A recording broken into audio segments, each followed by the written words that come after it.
Hello everybody, I am Under a Tree, and I will be casting another 1v1, Grubby versus DarkForce. DarkForce being the Zerg player in the 6 o'clock position, and Grubby being the Protoss player in the 12 o'clock position. We've seen two good games played by DarkForce. It's currently 2-0. DarkForce, he's been pulling the same great shenanigans. He's been droning up hard and then waiting for his opponent to move in, and when his opponent does move in, he creates the correct unit composition, usually roaches and zerglings, countering Grubby's primarily gateway force every time. He tried for a little bit of void ray cheese, but he revealed that void ray very early by picking off an overlord, and then I think he was hoping that DarkForce would switch into some anti-air build, and his gateway forces would be able to conquer the lack of ground army, but DarkForce was not to be fooled. He knew there was only one Void Ray on the field, and with 3 queens, you can pretty much handle 1 or 2 Void Rays at the least, focus firing them down. So I'm curious to see as to what sort of build we'll see today, and again, DarkForce favoring this Extractor first. He gets his Zergling speed every time, which is something that's being used to his advantage as he scouts a lot. He's always aware of where his opponent is, often burying Zerglings, not in that one, but usually here and here and here to make sure that his opponent can't put his Nexus down when he wants to, and that he'll have to bring an Observer over there. And also, he will know, you are expanding now. Now is the perfect time to counterattack on either your main or your natural if you're expanding at your third, or attack your third directly if that's what you feel is the correct thing to do. Grubby opening with Gateway, of course, and Extractor. That's just standard for him. And DarkForce is going to lay down. He puts his hatchery down late. I've seen him put it down in the 20s. Grubby putting his probe here. He's doing a little half-open bucket here, trying to patrol. And Grubby with this Cybercore. He's going to do some stuff. Who knows what stuff though, because this is the standard. I only noobs do second gateway, or unless you're going some second gateway specific build, I wouldn't even know what that'd be, because warp gate is primarily the only way that gateways are used in effect. Maybe a 2-gate robo, that might be the best, or the only reason I'd ever see that. And here these 3 Zerglings are moving across the map, and this one Zergling is chilling here. Not quite sure why. He should have it with them, or sending it out somewhere else. Maybe he's just saving there for later. See what I mean, though? The 21 hatch.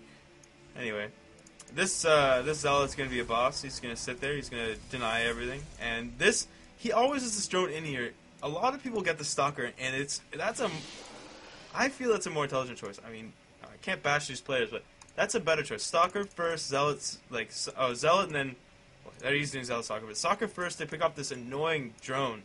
But then at the same time, if you do that, the Zerglings can get in your base and wreak havoc on your mineral line, denying you mining time and all sorts of fun stuff like that. Metabolic boost is done in about, I don't even know, seconds? Okay, so 4 seconds or so.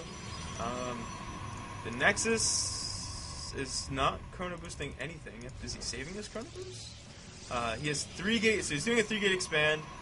And you know what? I would like to see Grubby do a 4-gate, because Grubby does this thing every time. He does he does that in this game, and I believe the first game, and he loses every time because he's not putting on enough pressure. And I have watched this game. I'm very sorry if I reveal anything by my speak, but his biggest problem is that he doesn't harass the Zerg player. He lets the Zerg player do what the Zerg player wants. And, of anything I've learned, if I've learned anything in my noobishness on my way to trying to be a good player, that if you don't harass the Zerg player, they get out of hand, man. You have to, and I hate that as Terran, that especially with Protoss and Zerg, if you play versus a Terran, it's just annoying. But against the Protoss and Zerg, if you let them build that army, they will destroy you. A Terran is a strategic race. You need to put your tanks in the right place and all this stuff. But Zerg and Protoss, they can rely on their unit's strength to get them through and their special abilities. Whereas the Terrans have to be a little bit more strategic. I'm not saying that and he races better. I played random for not a very long time, but I was primarily random until I actually started laddering on a day-to-day basis. I'm laddering about 4 or 5 hours a day, and I'll be live streaming as well. Here is DarkForce with his lair. He's got lair tech on the way, and what is he going to do with this lair? I'm wondering what kind of crazy shenanigans he's going to do. Maybe Hydra again? Who knows? 2 gateways in the front for Grubby. Grubby also has his Nexus up, and he is... what is he, well saturated? What's he doing? He is 5 probes behind, which is, you know what, for a Protoss player, that is pretty much standard. It's given that the Zerg player will have more drones. And if I haven't mentioned that, or if you haven't already heard it from me, is the fact that if you train a Zergling, you cannot train a drone as a Zerg player. And that seems obvious, but that adds up. You train 12 Zerglings, and you cannot train 12 drones. Whereas the Protoss player, he can train, 4 Stalkers and 2 probes at the same time. So you won't always be able to create. You won't always be able to create drones. We're following here. Follow. F. There we go. I wonder forever how to make the follow. And then I looked it up, and it was Control Shift F. Why not just make it F? Like I don't understand. I don't understand that fact. Burrow is being produced, so I think he's going to stick with the primarily roach-heavy army. Moving out. I have this open. Moving out now, or not. He was just scaring the Zerg player into making it. But this is what I love about very good Zerg players. I mean, I think that very good Zerg players are far better than to watch anyway than Protoss and Terran players, because they know when to get units. They do not overproduce. These are good ones though. Like, this is a good Zerg player. He has these units for rocks and for a little bit of defense, but he's not overdoing it. But Grubby is now ahead in the worker count, which may go against what I just said. I don't think he's overdoing it. I think that this is the perfect amount to hold off this kind of aggression if you were to go for it. I think that DarkForce is aware of the stuff that is going on here.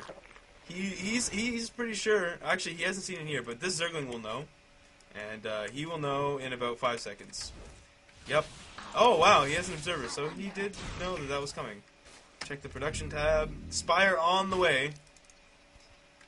Oh yeah, I remember how this game went. Spire on the way for DarkForce. That is a necessity, because what are they? Mutalisks. Oh my god, Mutalisks. And this is a force field and a half. He should burrow these. He has burrow.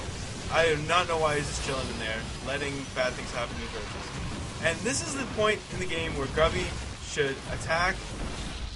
Well, actually no. These Zerglings are going to ruin Grubby's day. But if they didn't come out, he should have attacked, and that is a problem. He never does.